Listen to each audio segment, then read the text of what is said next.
Hello and welcome to Atop the Fourth Wall, where bad comics burn. Patreon-sponsored review time again, and it's another third volume of a comic. The patrons simply wanted to hear my thoughts on a series by Kieran Gillen and Jamie McKelvey, which really means that I should just have an option for people to pay me to read something, and then I'll say something like, I like it, or it sucks, and that'd be the end of it.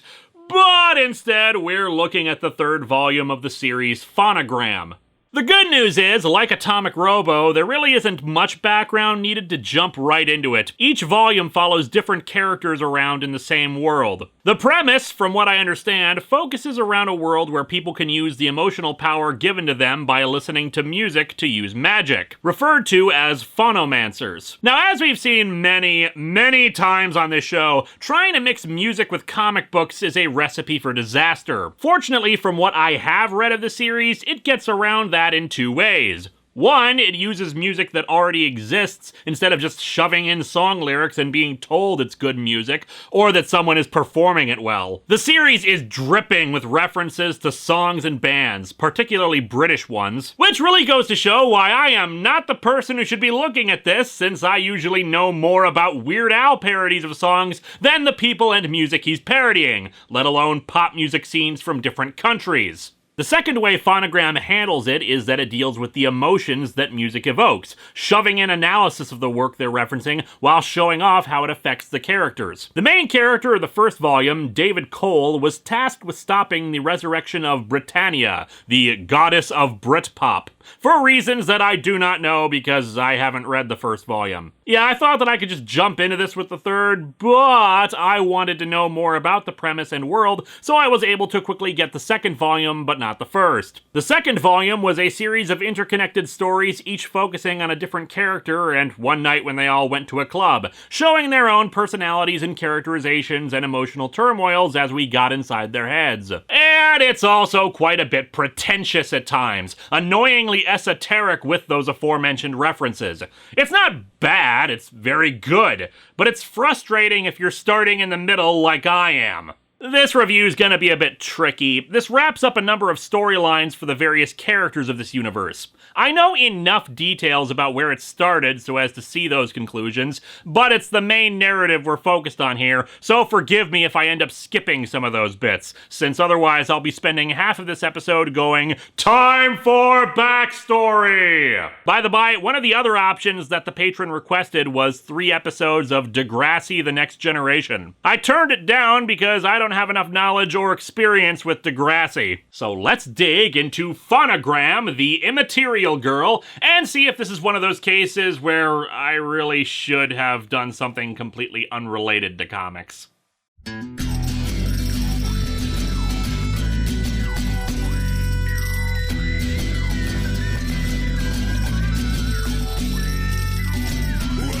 to Atop the Fourth Wall, where bad comics burn. Linkara's gonna teach you all a lesson you won't learn.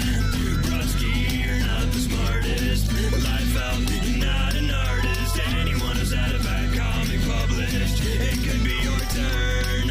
Linkara, he's a man punch, wears a birdie hat. Linkara, he has a magic gun. Where'd he purchase that? Linkara, coins, robots, Amazon and trucks. Linkara, this comic sucks. Linkara.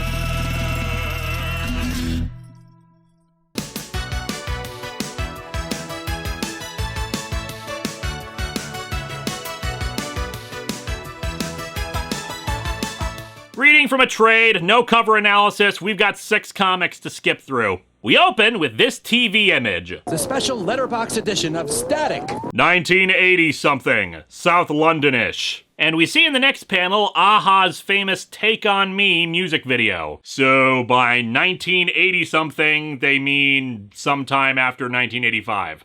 We had satellite television for 6 months. So while for my peers, music videos could remain exotic and elusive for another decade, I gorged on the future. Turns out the future contained a Mystery Science Theater 3000 reference and a Nicki Minaj video. Go figure.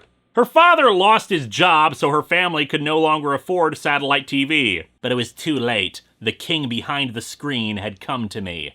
He made the offer. "Can you shovel my front driveway? There's $20 in it for you." He showed me a better place with a better me. He told me that if I sacrificed certain things, I could live there. I don't like this new version of Mr. Rogers' Neighborhood. Also, I'm pretty sure the king wasn't offering anything but a fist bump. Anyway, just to save time, what the king wanted in return for this vague idea of a better life was half of her personality. The girl, Claire, didn't take the king behind the screen up on his offer until years later. Many years later, I looked down at my arms and then up at the girl in the mirror and decided there was much more of me I could afford to lose. I never really liked my arms. Wobbly, annoying appendages. One of the things about this series is that despite being blunt in some aspects, there are some things that are much more subtle and you really have to pay attention. In this case, there's a visual cue later in the book that reveals what she means by looking at her arms. Specifically, that she was a cutter, and more than likely suicidal. And yes, I know there is a difference between self-harming and suicidal, but in this case, the character definitely has the latter. And that's what got her to make the deal. And so she accepted, her personality radically changing as a result of,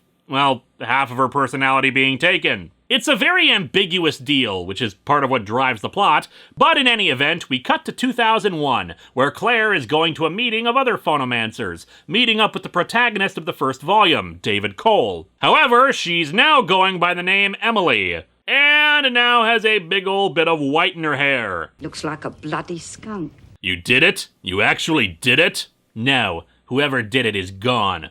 Only Emily Astor remains. Turns out her original full name was Claire Malie.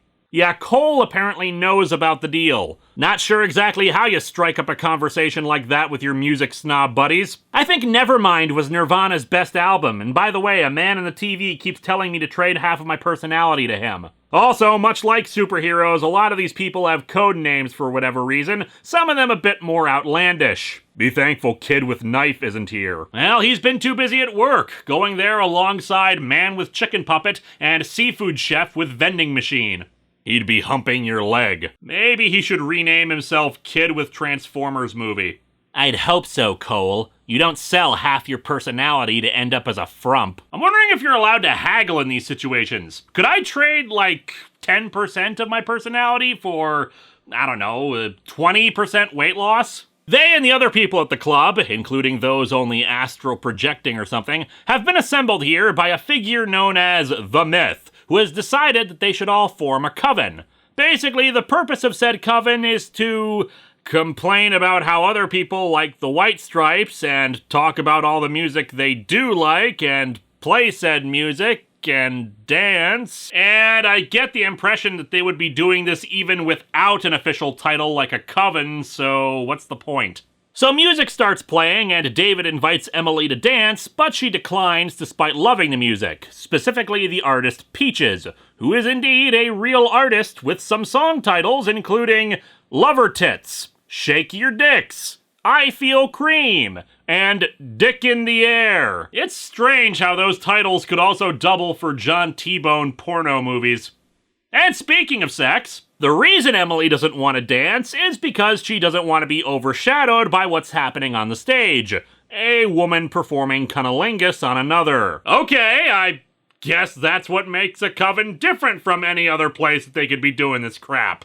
The woman performing the action, Lady Vox, is known to the two and is apparently very impressive to them. Emily, we're in a coven with Lady Vox and the Myth. I think this is going to work. What is going to work? The Myth said that he wanted you guys to destroy people who disagreed with their music tastes by being better, which his definition seems to be dance, listen to music, and talk about the music you like. Aside from having public sex, which kind of seems disconnected from all that, what will be accomplished by any of this? One of their friends, Seth, aka the douchiest of pretentious dickheads I've seen in this book, he appears in the second series too, proclaims that this coven thing will never work because of the limitations of their likes, namely white people who like white people music. And fair enough there, but at the same time, screw you, people are allowed to like what they like. He proves this by going up to a guy and asks him what he thinks of the Sugar Babes. The Sugar Babes, my real take or ironic? And Seth punches him with a magic glowy fist. I'm not surprised. The Cinema Snob did the same thing to me when I said that I liked the Bee Gees' This Is Where I Came In more than Saturday Night Fever. Seth and Emily walk off while Cole helps the guy up, discovering his name is Indie Dave. Emily's reaction to this unnecessary violence over different musical preferences? I've often considered music criticism should be more radically militant. That was a good start. My God, the music critics are mobilizing! What's Todd in the Shadows doing right now? Run for the hills, everyone! The music critics are coming for us!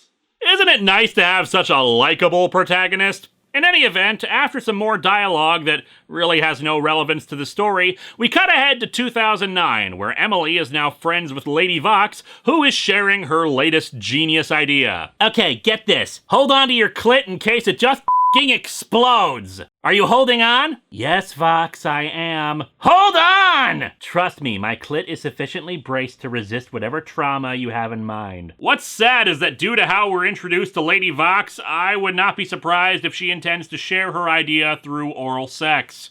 No, her idea is a revival of Electroclash. I don't know what that is, nor do I care, but Lady Vox mentions orgasms some more, so yay for her. Emily's assistant, secretary, friend? I don't know what he is, but a guy who seems to work for her named Shambles comes in. I finally had a chance to peruse this microtome of yours. Video, radio with pictures. With a title like that, I am not surprised that your code name is Shambles. But then again, I'm an asshole on the internet. Let's see how this guy's boss handles this in a way that makes her someone we don't want to hate. Now I'm gonna tell you a story about my youth, but my undear boy, you must understand this isn't about our age difference. It's about our IQ difference. I'm gonna tell a story too, Emily, but you have to understand, this isn't about our IQ difference, it's about you being a pretentious turd. Basically, she says that music videos have their own unique power on music. Listen to Take On Me, and then try and imagine, if you're capable of such a feat, what it would be like to hear that and not have the video projected in your inner mind.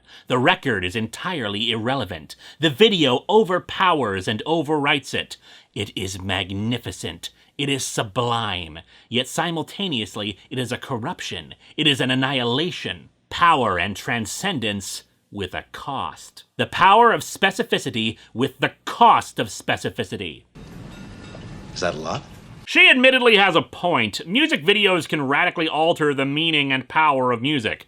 Just as an example from myself, Pink's So What, when I first heard it, seemed like an anthem of independence. How much she didn't need the guy she's singing about in it. That it doesn't matter that they're not together, because she's a rock star and doesn't need his crap. And then I watched the video, where in fact the opposite is occurring. The video shows how she is totally not over him, and she is not fine with it. I'd actually be very curious about a real scientific study and see how people who had never heard Take On Me reacted to it without first seeing the video. What they actually thought of the song. Was it still memorable? Would you have corollaries for people who saw the original music video for it before the memorable one? Or, you know, we can see Emily call someone under her wing an idiot and how she's so much smarter than him because, again, a difference of opinion and a different upbringing don't matter. Even Lady Vox calls her out on this. We cut to behind the screen, sometime during forever. We see Emily's other half of her personality, the Claire half, who basically sits in a mirror realm of static. She lives in a void, in a world not of her choosing. Though even when she was in reality, that was always true. Nothing like growing up in the Midwest. She thinks of herself as an immaterial girl, though she thinks of other her as one too. And there's your title! And probably a Stephen Moffat-penned Doctor Who companion, let's be honest. She waits. The deal was for half of a girl's personality. You may see a loophole. I see. We'll get a female goldfish and trade half of its personality. That evening, Emily talks to Cole, trying to get him to take on real work since he's been basically riding high on him killing Britannia, and eventually that's gonna fizzle out. However, when he makes it clear he's starting to think of her as kind of a jackass too, she suddenly has a moment of revelation. Maybe I gave up the wrong half. And there's your loophole. Hands reach out of the TV and pull her against it. Immediately, the two personalities have swapped, even physically exchanging as her self-harm wounds on her arms reappear. I always wanted to be self-destructive, but I never really had a life to destroy. So thank you, other me. Thank you so much. Earlier today, she berated someone over a music video and spends her time talking to someone who keeps dropping sex references into everything. I'm not sure it's that much of a life to destroy. Somehow, now that she's inside of the screen, Emily finds herself inside the Take On Me music video, pursued by the evil motorcycle riders from the video comic thing. I love this video. The problem with love, kept long enough, like everything else, it eventually turns sour. Remember, kids, never love anything. It is entirely fleeting and will eventually turn sour. Thus ends issue 1, which, credit where it's due, that fit in a lot of story and setup. Going into issue 2, we open with a flashback showing the Myth handing control of the Coven over to Emily because he's moving to Australia.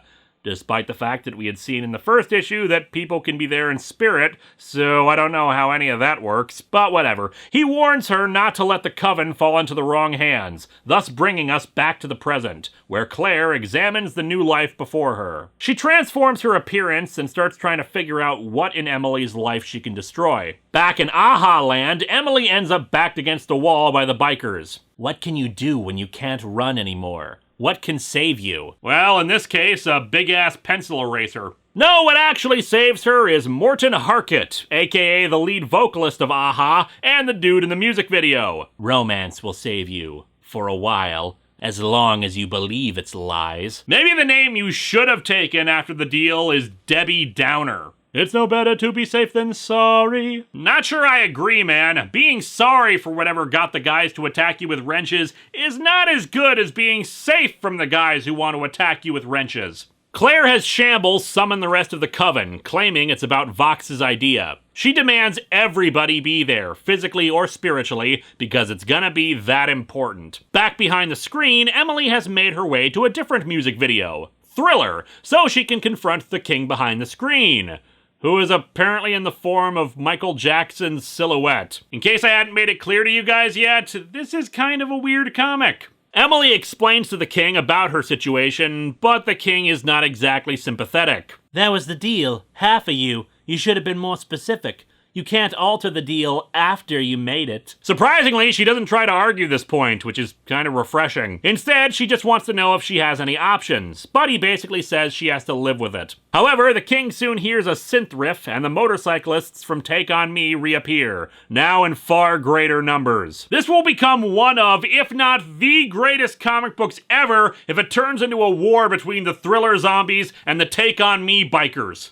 Alas, no, she just flees again with Morton's help as she comes up with an idea to try to cheat the deal. In the real world, Claire arrives at the Coven meeting, only to use it as an excuse to start trashing and insulting everyone there, starting with David Cole. And just to parallel things, while she was showing up at the meeting in Madonna's outfit from Lucky Star, Emily has fled into another music video, Madonna in Material Girl, which is, in turn, a reference to Marilyn Monroe singing Diamonds Are a Girl's Best Friend. Because dang it, there's so little in Phonogram where I know what the hell they're talking about, so I'm gonna point it out when I can. Emily explains that she is nothing but the sum of her influences, in this case MTV and music videos. The better life that she wanted was to be carried on the backs of others, loved and hated, but mostly hated. Bang up job on that part, Emily! And as the guys in the video turn out to be bleeding eye versions of the people she knows, she realizes what a stupid idea that was. Don't worry, Emily, I went through this exact same thing last year.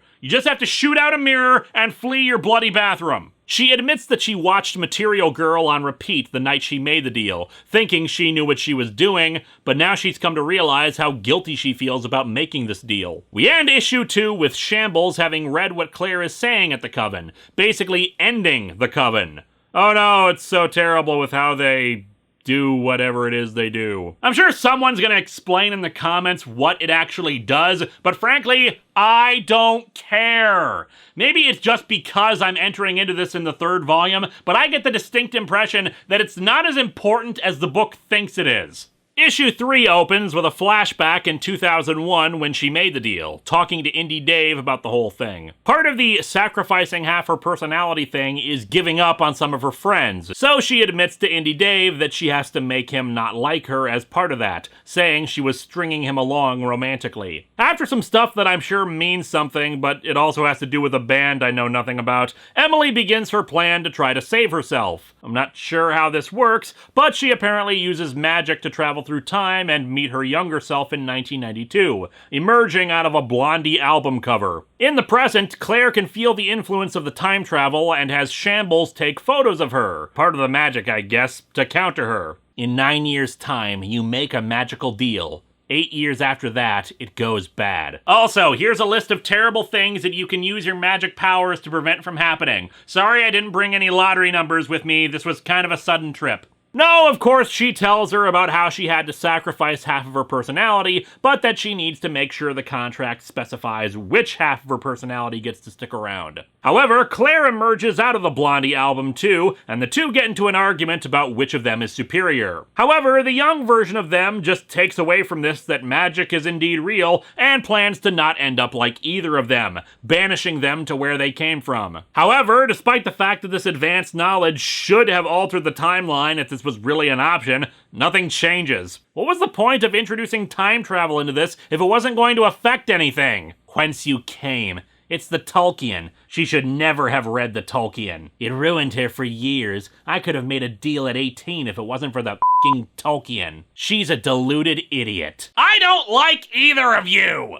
Emily tries to bury the hatchet a bit, but Claire refuses, using mirror images of herself to toss Emily into another music video, this time Total Eclipse of the Heart. She's now pursued by the various figures of that bizarre video. This video always scared me. It tried to match the song's sheer ludicrous, glorious pretension. Well, you're the expert on pretension, Emily. Where can I hide? What do I do? Okay, it's a long shot, but try to think of Brian May's Starfleet video. You've got puppets and giant robots to help there. She decides on an alternate plan, quickly casting a spell that shatters her form and disperses herself across multiple places. Unfortunately, as Claire notes, it's only a temporary measure. Her pursuers will eventually hunt down all the pieces. And so issue 3 ends with Claire heading off to Indy Dave's place with a bottle of vodka and wanting to sleep with him. And we are not going to talk about issue 4 because it has nothing to do with the rest of the story. It focuses on two other characters, continuing a storyline that had begun in Volume 2. It's not bad at all, but it's completely disconnected from the rest of the narrative, and I have to assume it's only here to wrap up their stuff because Volume 3 is supposed to be the end of this series. However, it's really kind of jarring. If I hadn't read Volume 2 before this, there would just suddenly be two characters who I hadn't seen before showing up out of nowhere and doing a bunch of weird stuff before we continued on with the actual plot of the miniseries,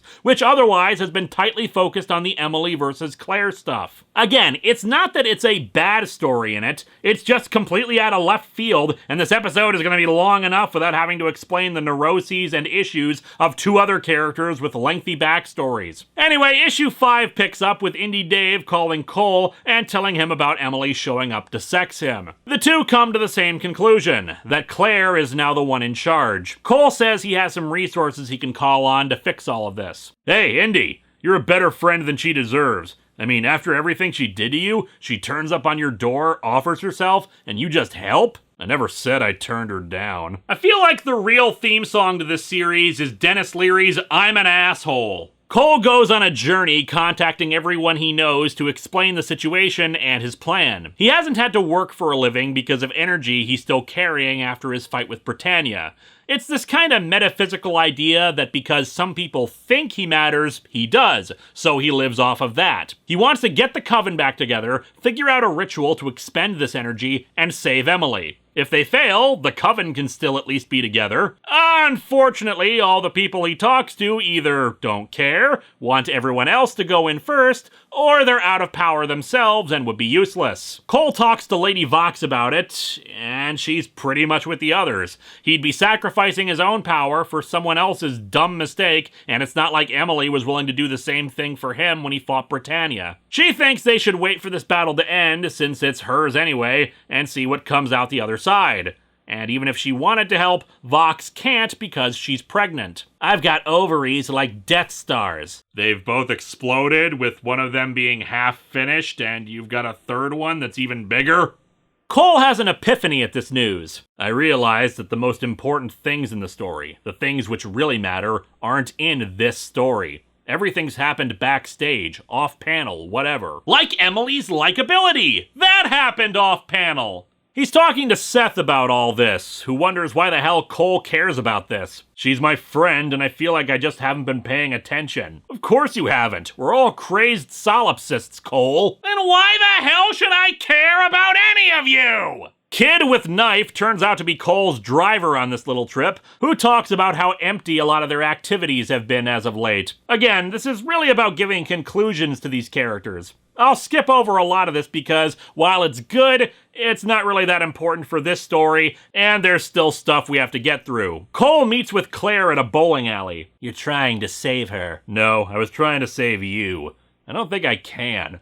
What power I've got left isn't good for this. It can rewrite the world. I could send you to the moon, but I can't make you anything other than you. All I could have done was be there for you. This is down to you. This is always about you. So there's this old Star Trek episode, The Enemy Within. In it, a transporter accident splits Kirk into two people, theoretically his good and evil sides. But it's not as simple as that. Because, of course, people are not just all good or all evil, and our actions are not always good or evil, but sometimes a mixture of both. In Kirk's case, it was his more gentle, rational qualities and his more aggressive, assertive qualities. However, without the aggressive part, the good Kirk is passive and indecisive. Likewise, the evil Kirk lacked temperament and wisdom, but at the same time, they were both the same person. And that's what's going on here. As Cole said, he can't make her anything than what she is. Claire and Emily are the same person, just different facets of that, and no one else can really solve this for them. And maybe that's why I'm failing to see why I should care about either of them. Until they're reunited, they're not going to be a good person. But that may prove difficult, because Claire has finished up all the other activities she wanted to do, and only has one final thing on her list. Kill herself. Back inside the screen, the last of Emily's shattered form is inside of Lady Gaga's Paparazzi music video. Oh great, this is gonna end up like the Lady Gaga comic with some dude's head on your body, Emily. Emily slowly begins to realize that all of this has been her attempt to be happy in the face of profound seriousness, but she's not happy. But then the sky opens, and the two bikers appear, giant-sized. I told you to go to Brian May's Starfleet for a giant robot, Emily, but you didn't listen! Morton Harkett appears again to save her, opening up another escape route, but he repeats the lyrics again. Say after me. It's now better to be safe than sorry. Of course. She pushes Morton through the opening and ends issue 5 with this moment of badass. So, gentlemen, take me on. Gotta say, this is a lot better ending to the romance than what happened at the beginning of The Sun Always Shines on TV. Issue 6 shows the aftermath of this battle, namely with both bikers with their heads bashed in. Well, congratulations on the music video, now really channeling black and white indie comics from the 80s. However, the fight was a little too late. In the real world, Claire has slit her wrists and is lying in a bathtub, bleeding to death. Emily wants to break the deal, but she isn't certain how or who to talk to about it, until she realizes she's been talking to herself this entire time. She goes to speak to the king behind the screen. Do you think you can really annul that? I'm the king behind the screen. Who do you think has the power here? The eye is the ultimate screen. The only reason images matter at all is what goes on in here. The king behind the screen? Oh, you sweet thing. Back here, there was never a king. There was only ever a queen. Maybe she was right and Tolkien was a bad influence. In place of a dark lord, you would have a queen! Yep, it's been herself this entire time. Her own insecurities and self-loathing behind all this. You wanted power? You got it. There's no way back. No, but there's a way forward. Without me, you'll be powerless. You'll be empty. Entirely empty. And she bashes the queen behind the screen's head in. You can fill empty things. Like with all this blood! Emily confronts Claire with both accepting that Claire got what she wanted, life and death, but that Emily needs a chance to get her wishes. I love you. No, you don't. No, Claire, I don't. But I wish I did. We'll get back to that in a bit. Whoever she is now, she wakes up in the bathtub and wraps her arms in towels, hoping to call for help to keep herself from bleeding out, and then she gets a text saying Michael Jackson is dead. Oh my god, Emily killed Michael Jackson? Now she really is the most unlikable! Yeah, okay, even the comic, and Emily, admits that that would be stupid. We do get a montage of various characters reacting to the news of Jackson's death. And I'm wondering if that was the entire inspiration for this whole thing, since one of the reactions mentions a minor comic writer in 2012 seeing what may be a ghostly Michael Jackson while working on another project, and that just seems more than a little self-indulgent if that was put in there for that, but whatever. It's his damn story. But yeah, we reach the end of the story, with Emily and Cole at a coffee shop. She thinks it's more likely that Jackson's death affected her more than the other way around. It's magic, Cole. It only needs to make sense to me. And even then, only enough sense to get me out of bed in the morning. Oh, screw you and your "it's magic, I don't have to explain it" crap. If it doesn't work for Spider-Man, it doesn't work for you. She thanks him for trying to save her, and we see that Cole is changing. His personality from the start of the series was one of a womanizer, but now he's actually settling down into a relationship. Emily admits the Coven was gonna break up even without what happened. Everyone's moving into their 30s, and everyone was changing, as you do. What about you? The Coven was your life. Cocaine was my life. The Coven was just my addiction. Wait, you did cocaine? Since when? Is this one of those off-panel things? Was it laced with something that made you imagine this entire event? Emily says that she's still who she was before, but not necessarily entirely that, since she's now her whole self again. And so she walks off, with her parting words for herself in the mirror quoting paparazzi. Kudos for the symbolism, especially in regards to the earlier remark concerning Claire saying Emily didn't love her. I'm your biggest fan, I'll follow you until you love me. And so our comic ends with more follow-up on the two characters from issue 4 that I completely skipped out on, concluding things on a thematic level of everybody moving on. This comic does not suck, and it is in no way a terrible book, and it is in fact very good, but it is incredibly frustrating, and it is not for me. Part of the problem here is the unlikableness of Emily and Claire, and that's probably by design. As I said before, they're both incomplete halves of the same person, so the only real exposure we're given to that person is when she's very young or at the very end, and even she's unclear about what that means. One of the frustrating aspects of this book is that, like Grant Morrison's work, there's a lot of stuff unspoken that you're supposed to read between the lines, even early on. It's never outright said Claire is suicidal, but you get that impression very well. What isn't so clear is why she's suicidal. There's a lot of implication about her own self-loathing and self-hate. That's why she split off that part of her personality, but I don't know why that is. Is she suffering from depression? Are there outside factors affecting things? Is this partly a result of her own powers? Did she cause this on herself through the time travel escapades, making her hate what she would become later on and not realizing it until later? The why probably doesn't matter, but as I said, we never get to really see Emily when she's whole, what she's like, her passions and personality. Like the two, she's incomplete. Unfortunately, that also makes it harder for me to be engaged in her story. She's unlikable in either form, so why would I care if Emily is destroyed, or if Claire destroys herself? It's okay to not have a perfect protagonist or for someone to start off flawed, but that doesn't mean they can't be without any qualities that we're invested in. Sure, there's basic human compassion, I don't want her to die, but not even the other characters care, so I feel like an idiot having that emotion when nobody else in this story does. And that's even more frustrating about this whole thing. I hate all these people. Cole is the only one to show any kind of human decency, and even he's a prick. I do get the motivations of everyone, why they choose the things they do. It's not badly written at all, with layers of symbolism and references that add nuances to these characters, especially to Emily and Claire. Having a story about music videos in relation to comics is a pretty damn clever idea, especially when you consider what Emily said at the beginning in regards to how a music video alters a song. A comic is a combination of words and images in a way that changes how a text works. It's not just a novel with pictures. It's an interesting parallel and why this story works so well in this particular medium, despite talking about an entirely different medium. And by the way, this is what I mean about Image Comics having changed. People say I don't mention this enough, but Image long ago moved on from the Liefeld-esque repetitive super team stuff. Image nowadays is where creators go to get thoughtful, imaginative, and unique stories published. And yes, indeed, that includes Phonogram, because it is a very unique work full of stuff that you won't find in the big two. And that's sad, because the thing is, this book is not for me. I don't like the characters, but others probably will find a lot to enjoy and relate to. I don't know or care about all the music references, the history, or meaning behind a lot of this because I'm either unfamiliar with it or it doesn't speak to me in the same way it does for them. I like superhero stories.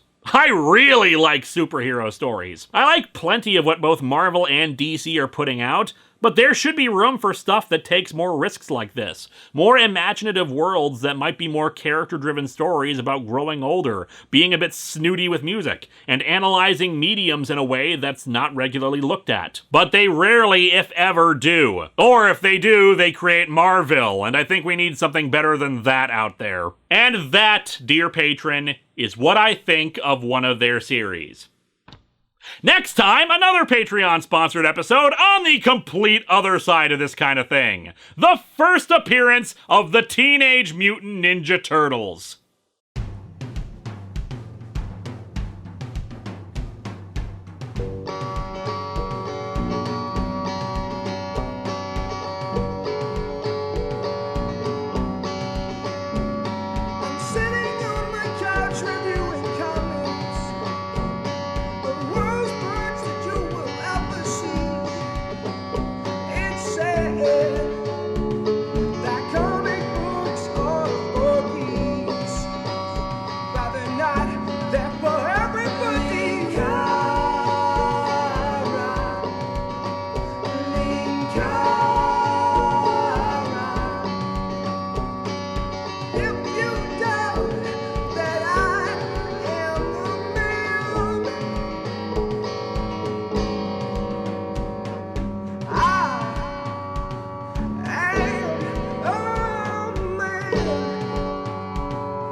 For now, Moloch remains a myth, but who can say if his herald will return and bring about his planned doomsday? I'm Aaron, bringing you the past now and for the future. And cut! Good work, Aaron. Great that you went a whole episode without dropping the artifact. You know, Saris, there are times I'm really glad that I built you, and then the alcohol wears off and I wish I had my coffee maker back. I make better coffee now than when that was my sole function. Still, take pride in the fact that you can actually build me arms if I wanted them. Hardy har har. Sorry, you're right. Thanks for letting us film in here. I really need to fix my camera. How are you doing anyway? Crappy. 90s Kid hasn't done anything suspicious lately, and it's gonna take us 3 weeks to rip out the circuitry we need for Comicron 2's main computer bank. I'd have thought you've been happy your friend isn't necessarily evil. It's the only lead I've got. He could be the entity again, but if he is, his attitude makes absolutely no sense. Nimue copied all of her scan findings from before Comicron 1 crashed, and there was nothing unusual. No people missing, no fluctuating energy trace. What the hell am I not getting? Maybe there isn't anything to get. If this 90s kid has gone bad, then why do you trust a message he brought back from the future? Message from the future? Lovecraftian techno-gods? And internet reviewers with spaceships? Our world makes no sense! Said the robot made from a coffee maker. I think you need to recalibrate my guns. No, I think they're working just fine. Anyway, are you sure that's the message intended for you? About part of the world being missing? It's the most likely, since it was a message intended for me, but what else could it be referring to? Well, as someone whose entire job revolves around ancient stories and prophecies, let me tell you. Some people focus so much on a particular passage or sentence that they forget that there are other parts to it. Yeah, but what the hell else could those other parts refer to? Pretenders sit upon my throne. I am king of clockwork, master of mechanism. I am Lord Vice. Everything I see, I conquer. I remember my death. I considered my options and decided it was time to make the final sacrifice for my crusade. I am looking over your shoulder. Where are you? All around you, champion. Continue to wait for my ascent. A piece of the world is still missing. I am now living data, my physical form restricted to whatever object I possess. That's why the readings resemble the entity. It's Vice. Vice is going to become the new entity.